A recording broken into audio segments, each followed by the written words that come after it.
ওপারে ভারতের মেঘালয় পাহাড়, মাঝে জাদুকাটা নদী, আর এই পাশে হাজার হাজার শিমুল গাছের বাগান।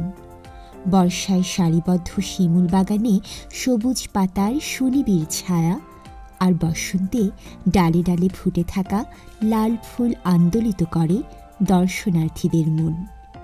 ভিন্ন রকম এক শিমুল বাগান নিয়ে ভ্রমণ গাইডের আজকের পর্বে থাকছে সেই বাগান ভ্রমণের আদ্যপান্ত।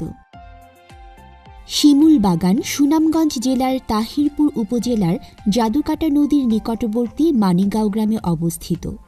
প্রায় ১০০ বিঘা জায়গা জুড়ে গড়ে তোলা এই শিমুল বাগানে আছে প্রায় ৩,০০০ শিমুল গাছ। ২০০৩ সালের দিকে স্থানীয় ব্যবসায়ী জয়নাল আবেদিন এই বাগান শুরু করেন। তার নাম অনুসারেই এই জায়গার নাম জয়নাল আবেদিন শিমুল বাগান। বসন্তকালে শিমুল বাগানের দিকে তাকালে গাছের ডালে ডালে লেগে থাকা লাল আগুনের ঝলকানি চোখে এসে লাগে। শিমুল ফুলের রক্তলাল পাপড়িগুলোর এই সৌন্দর্য এখানে আসা সমস্ত মানুষের মনকে রাঙিয়ে দেয়। একদিকে মেঘালয়ের পাহাড় সারির অকৃত্রিম সৌন্দর্য, অন্যদিকে রূপবতী জাদুকাটা নদীর তীরের শিমুল বাগানের লাল ফুলের সমাহার মনে ভালো লাগার শিহরণ ধরিয়ে দেবার জন্য যথেষ্ট। চারপাশে ঝরা ফুলের উপর হাঁটতে হাঁটতে মনে হবে স্বর্গীয় লালগালিচায় বুঝি আপনি হেঁটে চলেছেন।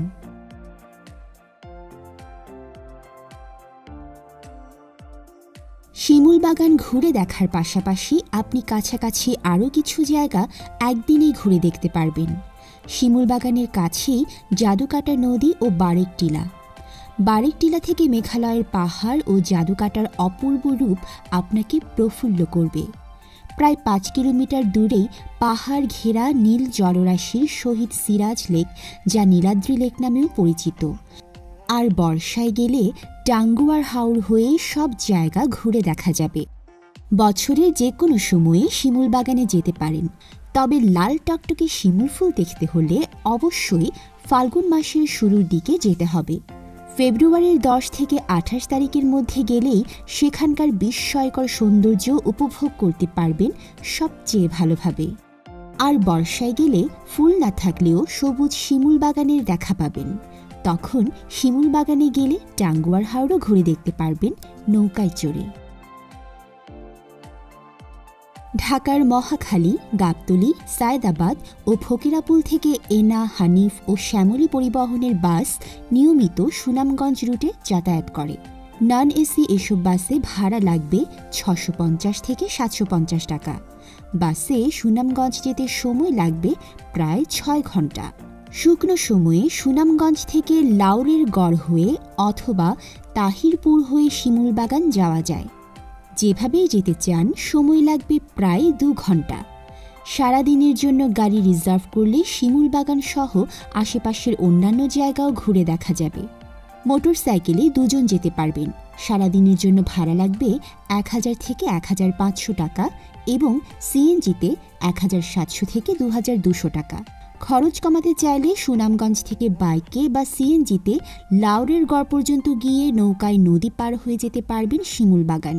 আর বর্ষাকালে টাঙ্গুয়ার হাওর দেখার পাশাপাশি শিমুল বাগান সহ বাকি সব জায়গা নৌকা নিয়েই ঘুরে দেখা যায়। শিমুল বাগানকে ঘিরেই কিছু অস্থায়ী খাবার দোকান আছে, প্রয়োজনে সেখানে খেতে পারবেন। এছাড়া বারেক টিলার নিচে লাউরের গড় বাজার, বড়ছোড়া বাজার ও বাদাঘাট বাজারে কিছু মোটামুটি মানের দেশীয় খাবার হোটেল আছে। শিমুল বাগানের কাছাকাছি তেমন ভালো আবাসিক হোটেল নেই। যদি থাকতেই হয় তবে টেকেরঘাট নীলাদ্রি লেকের কাছে বড়ছড়া বাজারের হোটেল খন্দকার, হোটেল নীলাদ্রি অথবা মেঘালয়া গেস্ট হাউসে ৬০০ থেকে ১,০০০ টাকায় রুম পাওয়া যাবে। শিমুল বাগানের কাছে বাদাঘাট বাজারের আলমদিয়া হোটেল তুলনামূলকভাবে ভালো হবে। শিমুল বাগান ভ্রমণ নিয়ে যদি আরও কোনো প্রশ্ন থাকে তাহলে কমেন্ট করে তা আমাদের জানান। খরচ সম্পর্কিত তথ্য, প্রয়োজনীয় ফোন নাম্বার এবং ভ্রমণের আপডেট তথ্য পেতে ভিডিও ডেসক্রিপশন পড়ুন। ভিডিওটি ভালো লেগে থাকলে লাইক দিয়ে শেয়ার করুন বন্ধুদের সাথে।